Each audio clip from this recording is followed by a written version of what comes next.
All right, so I think we'll go ahead and get started. It's a pleasure to have with us today Jim Jansen, who's a principal scientist at the Qatar Computing Research Institute.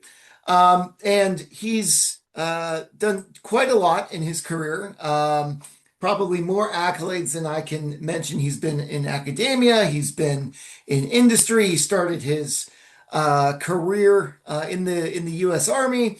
Graduated from West Point with a master's degree in computer science from Texas A&M. Also was at Penn State for a while as faculty. Is that right, Jim?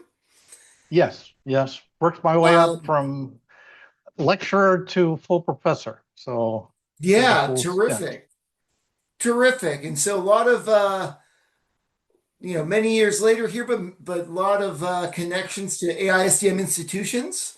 And so when Jim approached us about this Cipherbot platform, I was interested in learning more and was hoping to get it in front of our institute members as well. And so we may have opportunities to work together in the future. So I look forward to learning more. So Jim, please take it away. Okay, great. Thanks for having me. And I really appreciate the opportunity. I really appreciate the invite. I would like to visit in person when it's a little warmer. But again, I appreciate the invite.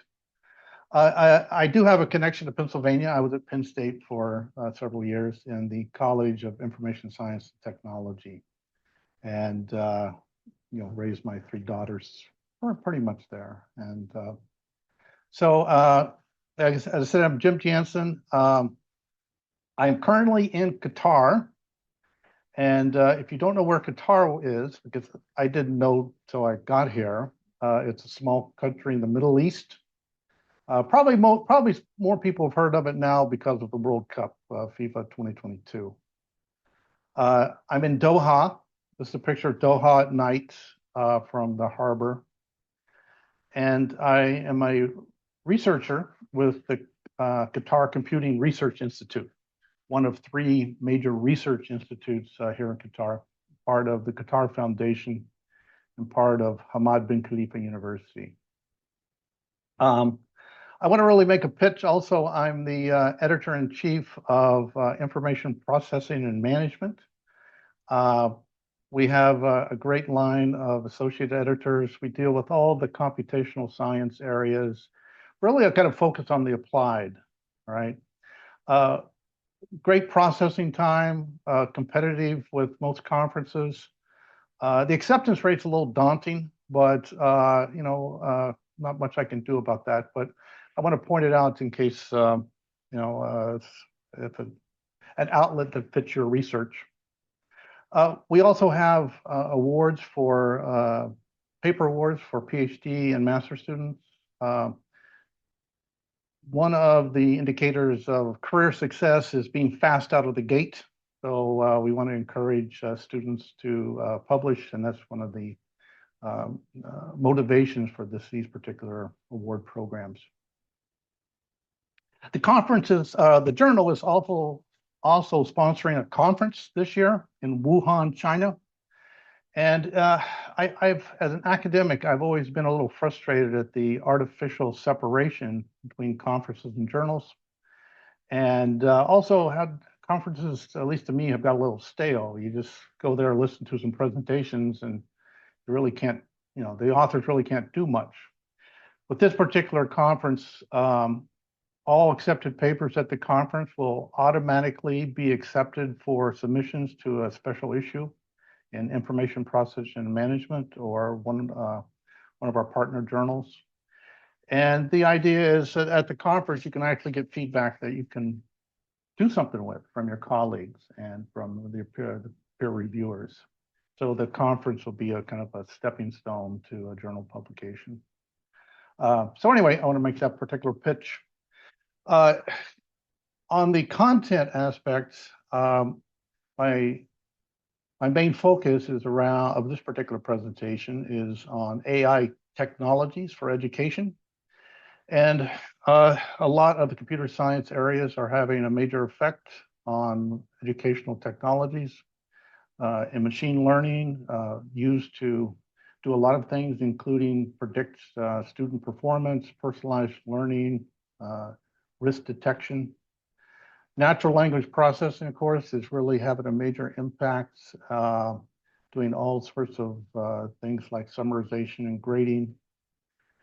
And then retrieval augmented generation is a approach to build upon the large language models to limit responses to a smaller set of content.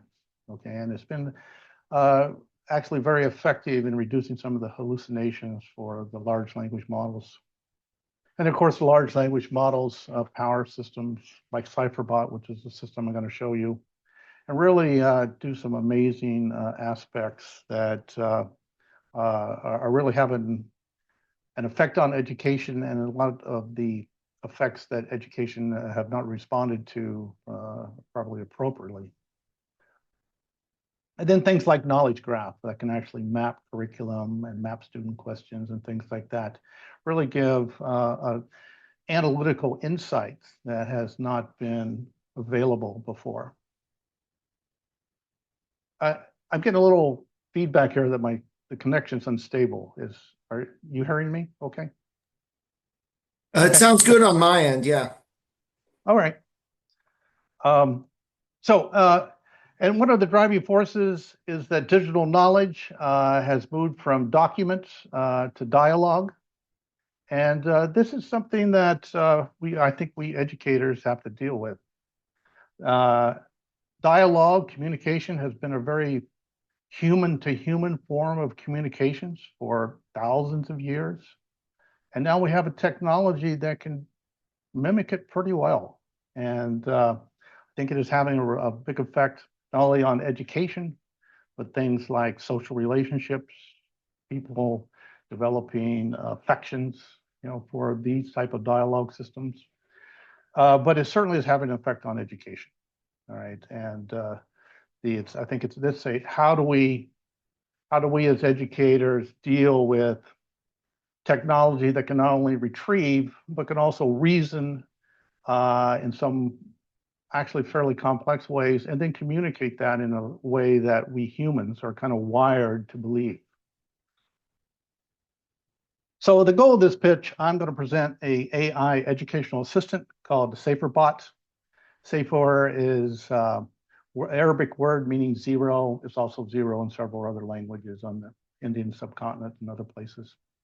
Cipherbot uses large language models and the RAG approach to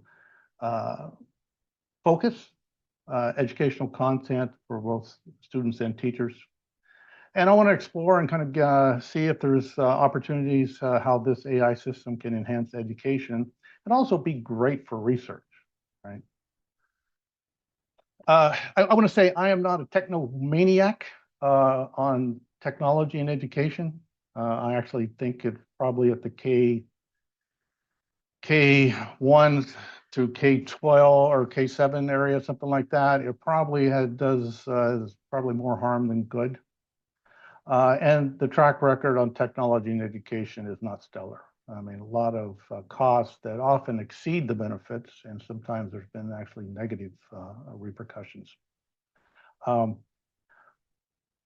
However, at the high school, undergrad, graduate level, I think we ignore the effects of AI at our peril.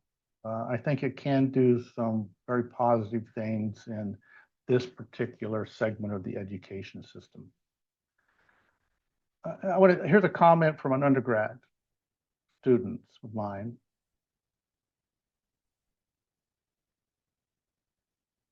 I use AI every day in every class for every assignment. Right?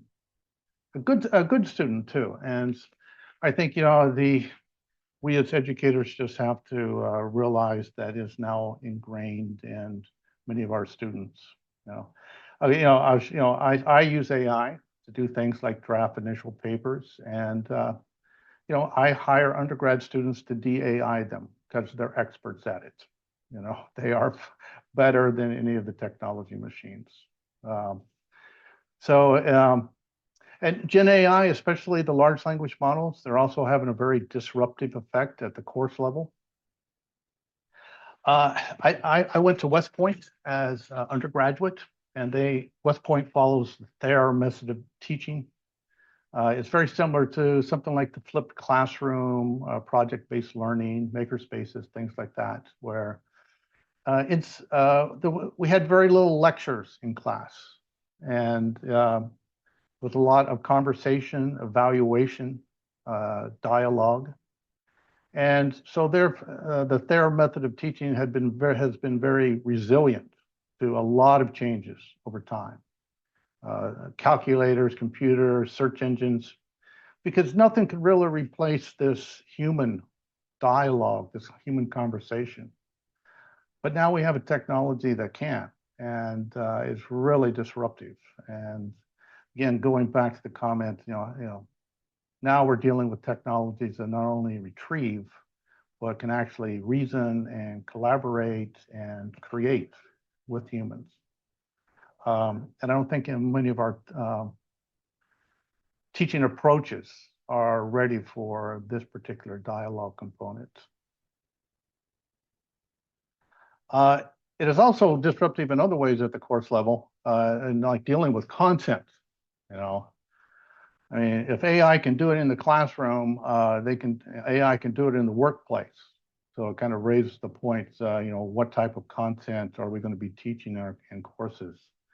It kind of reminds me of cursive writing. When my nieces and nephews were mentioning that they don't teach cursive writing in high school anymore and things like that. It was like, and so it just went by the wayside. And I think a lot of the things we currently teach are going to go by the wayside too, because the large language models. There are people that say large language models can do every undergraduate assignment effectively. And you combine that with the dialogue aspects, it's a disruption to the higher education system. But I said we ignored our peril. We have developed a AI educational system that may not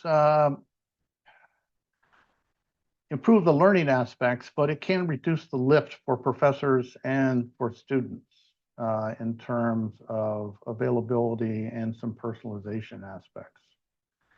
And it's, as I said in the abstract for this talk, Cipherbot's freely available. I want to make it freely available, open to collaboration, or you can just use it yourself. But I'm going to give you some, at least introduction to some of the features that the system has. The architecture is actually fairly complex. It uses a couple of large language models, primarily ChatGPT, a variety of versions. Uses built on the Microsoft Azure platform, which we use for things like the search and the translation and the voice. But the architecture is the prof sets up a course on Cipherbot. The students engage with that particular content. Okay, they can easily enroll in the course through codes or QR codes. And then the system records those engagements for both the student and the teacher. So the students can see their interactions and the teacher can see all the interactions of students in their course. Cipherbot has two lenses, one for students and one for teachers. Let's look at the students first. This is a student view. It's kind of built on, we mimicked WhatsApp, WeChat, ChatGPT, but a few differences. A student's courses are available, so they can switch through multiple courses. And then there's multiple dialogue modes, right? A basic question answering type system, a learn system that follows a Socratean approach where it kind of queries the student. It doesn't give the student the immediate answer. A mentor mode where students can check their assignments, homework, tests, things like that. Then a focus mode where students can focus in on one particular piece of content in the course or a particular piece of content that they are interested in. And again, all the dialogues are based on the RAG model, so it's only the responses are only based are only on what content that the professor has vetted for the particular course. And we tested it out. It's about, there's a couple, maybe 2% hallucinations being defined as where the system should not have answered the question, but did. And even in those 2%, the answers are almost always factually correct. And this is a known limitation with the RAG system, is that it's built on the large language model. So the large language model has some basic knowledge of the wider world. And sometimes can't differentiate between what is a course question and what is basic knowledge. But all the dialogue features follow something this similar format. Sometimes an initial question from the student, but also the system will sometimes prompt the student with questions. Cipherbot responds only from that particular course material. And it also provides the references for the student, so that this answer is not a retrieval, it is a synthesis of, in this case, 2 different references from the course. There's many interaction features from like, dislike. A student can report a response to the professor, and also translation features. And we've tested it out with K-12 teachers, and they really like this particular feature for English as a second language students. So the display could be in English, and then it'll follow along in some other language. And then personalized follow-up questions, personalized based on the content and the particular student. Some of the teacher modes. Setting up a course is very easy for professors. You basically give it a course name, select the level, graduate, undergraduate, K-12, and the structure of the course is set up, and then you do have to upload material, right? Takes a variety of different formats: text, Word, PowerPoint, images. It OCRs the images, videos, audio files, just about all the particular content media that a professor may want. And so setting up a course, if you have your materials ready, you can be up and running in a couple of minutes.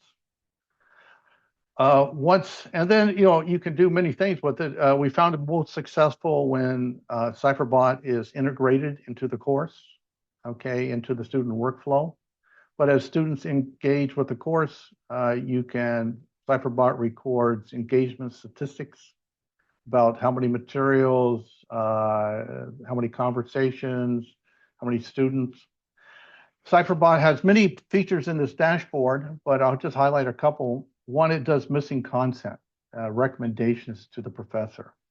So if students are asking questions that the system can't answer, all right, it topically classifies those and then suggests to the professor recommended materials, if the professor wants the system to provide answers to those particular questions. And it also shows the learning stage of the students based on the level of the questions and the complexity of the questions. And this maps to a learning graph that the system has. The system also shows all feedback from students, questions they like, dislike. Students can directly communicate with the professor on particular answers. Shows unanswered questions, okay, and a variety of about a dozen different engagement metrics. The system also has some views that are available to both the student and the teacher. One is a knowledge graph. All right, Cipherbot shows a knowledge graph of the course material, hierarchically designed, and then also the question counts that are mapped to each of those particular nodes in the knowledge graph. This is all done automatically. The teacher doesn't have to do anything, all right? So it builds the knowledge graph from the course content. and then maps student conversations to nodes in that knowledge graph. So it creates not only a knowledge graph, but a learning graph for the students. And in those personalized follow-up questions, the system uses this learning graph to recommend particular questions, follow-on questions to students based on where they're at in this learning graph. So rather than randomly picking a very basic question, it'll try to pick a question that is the next node in the student's learning graph. A particular feature that has been pretty popular is the audio generation. And Cipherbot can take textual material, and either the professor or students, okay, can generate podcast type audio content delivery with transcriptions. This has been actually very popular to a lot of students. Say, I like to listen to it in the gym or when I'm commuting, into campus. And this again, the selection is interface is pretty good user experience to generate one of these podcasts. You select the course content that you want to use as a base material. You select the format. It can be either a lecture with questions, a podcast, or a discussion. You select the gender voice of the speakers, how long the duration of the audio, and then in what language, and then you just create it. Now notice what's going on here is this base document is in English, a textual document, and then the audio is in Mandarin Chinese in this particular case. We have about 10 different languages so far that Cipherbot can translate. And we base that based on our usage population. And then not only does Cipherbot play the audio, but it also shows the transcript of the speech as the audio is playing. So, hey, let's listen to it.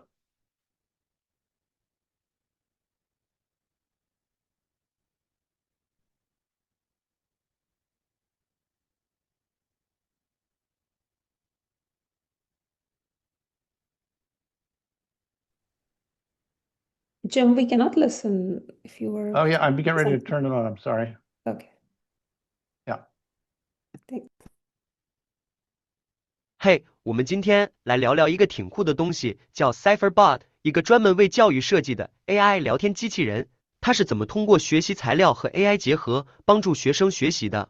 你听说过吗？听说过一点。它跟普通的聊天机器人不太一样，对吧？它是基于教师上。Now those for those I don't know how many people speak Chinese, but that's pretty good. Okay, not 100% perfect, but yeah, pretty good. And it could do many different languages: English to Arabic, Arabic to Chinese, whatever the base document is. Can do any of the languages that we have set Cipherbot up for. For the translation in the background, it uses the Microsoft Azure Translate platform, which has, I think, about 150 languages of different dialects and a variety of 50 or so different speakers. So it's pretty, and there are, so yeah, the translation is very good is kind of what I'm getting at here. But again, this has been a very, very good thing for especially students that are attending a course in a second language. Cipherbot usage, it's got tens of thousands of students, tens of thousands of student conversations in multiple languages, course material, tens of thousands of other user engagements with the course material. Just kind of give you some stats. But over 5,000 users, okay, most of those being students, but a good number of teachers. Some teachers have just kind of tested it out and touched it, but we've deployed it in about 12 different universities in both naturalistic and lab settings, and got a lot of research, some out and others, in the pipeline. Over 73,000 user student dialogues. Not only is it web for the students, it also is mobile for both Android and iPhones. And then a variety of other student interaction, tens of thousands, from material views, speech views, generations, access to knowledge graph. Again, all of this is available to the students themselves on their own interaction, but also the professors. The goal here for Cipherbot is just make it a platform for social good, right? Costs have really come down. Last semester we had, I don't know how many thousands of students, and we spent a few $100s. So it's really pocket change now. We want to deploy it as an AI platform in partnership with other organizations and make Cipherbot freely available to classrooms worldwide. I think the back end, as I said, is OpenAI, the paid version, enterprise version. So I think this access to the paid versions of OpenAI are really a discriminator, and I think universities should be on the hook to provide those particular aspects, because it does make a big difference. Like the free, here with Cipherbot, a student can upload multiple PDFs and stuff. I think with the free version of ChatGPT, you're limited to like 3 a day or something like that. So, and also the paid version has the deeper research aspects. Again, this is all done through the OpenAI enterprise version. So none of the data is used for training. None of the data is passed to OpenAI for logging and things like that. All the user information and the prompts are stored, and the embeddings are stored on PostgreSQL on our organizational cloud. So none of that's passed, outside the organization. So this is kind of our goal with it. Cipherbot is free. You can use it for your courses. You can use it for your own research. You can collaborate with us. It'd be great if you did, but it's out there, and we have many professors and students using it. Many of the students that have used it in the past in other classes come back and set up their own course for their own studies, and use it for courses that other professors are not using Cipherbot for. So anyway, I hope to hear from you, and hope you test it out. I would really appreciate it. And if you're interested in some research collaboration, please reach out. Like being productive and engaged in this particular area. It's a pretty small team that kind of did all this. A couple of one engineer and a couple of research assistants. All right, so they get the credit for designing the system. I think a Cipherbot can really be beneficial for organizations, educational organizations. It offers 24/7 personalized tutoring. Okay, really great for large classes. Really great for international students. I've noticed over my own teaching career that some students don't talk in class, but if you give them other modes of communication, they communicate quite a bit. And so Cipherbot is great for those more introverted students. Interestingly, though, we've found the greatest use from the students that are more extroverted. They use it quite frequently. A 24/7 TA can handle the basic questions, and even really some actually very complex questions, freeing those up from the teacher, the professor. But again, you have as a professor, you have access to all the logs. The knowledge graph, it creates automatically based on the course content, and then generates learning graphs for each of the students, based on that course content. So students can track where they're at in the course. And it's a proven deployment. This is not any little research project that, it's Sal's ear, but talked up like a silk scarf. This has had thousands of students, dozens of courses, tens of thousands of interactions, been tested in multiple lab studies. So it's a robust system, and I think really ready for deployment and also for research. So that is it, and I would be happy to talk and take questions and chat about Cipherbot or AI in education. Thank you.